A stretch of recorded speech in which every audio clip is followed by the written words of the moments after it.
బీజేపీకి సిగ్గుందా అని అడుగుతున్నాను నేను. బీసీ బిడ్డలంటే అడుక్కోవాలా? ఇవ్వరా? న్యాయం చేయరా?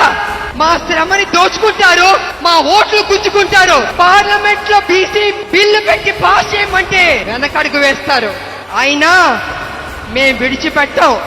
కాంగ్రెస్ ముందడుగు వేసింది, సాధించే వరకు విడిచిపెట్టే ప్రసక్తి లేదు. నేను మోడీ గారిని ఒక విషయం అడగదలుచుకున్నాను. మోడీ గారు ఆ మధ్య జమినీ ఎన్నికలు చేద్దామని చెప్పారు. కానీ అపోజిషన్ వాళ్ళు జమినీ ఎన్నికలు చేయకూడదని భారతదేశంలోని అపోజిషన్ లీడర్లు అందరూ పార్టీలు చెప్పాయి. కానీ మోడీ గారు ఏమన్నారంటే, లేదు జమినీ ఎన్నికలు నిర్వహించి తీరుతాం అని మొండు పట్టుబట్టారు. మోడీ గారు జమినీ ఎన్నికలకి మీరు చూపించే శ్రద్ధ కొంచెం మా 42% బీసీ రిజర్వేషన్ మీద కూడా చూపిస్తే బీసీలకి న్యాయం చేసిన వారు అవుతారు కదా అని నేను మోడీ గారిని అడుగుతున్నాను. కాంగ్రెస్ పార్టీ ముందడుగు వేసింది, రాహుల్ గాంధీ గారు పట్టుబట్టారు బీసీకి న్యాయం చేయాలనేసి. ఆ బీసీ బిల్లు పాస్ అవ్వాల్సిందే. ప్రజలారా, విడిచిపెట్టొద్దు ఈ అవకాశాన్ని. మనం సాధిద్దాం.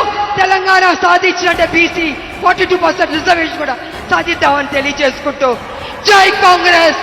సోనియా గాంధీ గారు ఇక్కడే ఉన్నారు. అమ్మ సోనియమ్మ, మనకి తెలంగాణ ఇచ్చింది, ఆవిడ సంతోషిస్తుంది. కాబట్టి మన రాష్ట్రాన్ని మనం గౌరవం ఇవ్వాలి. గుండె మీద చేపెట్టుకుని జై తెలంగాణ, జై తెలంగాణ, జై కాంగ్రెస్.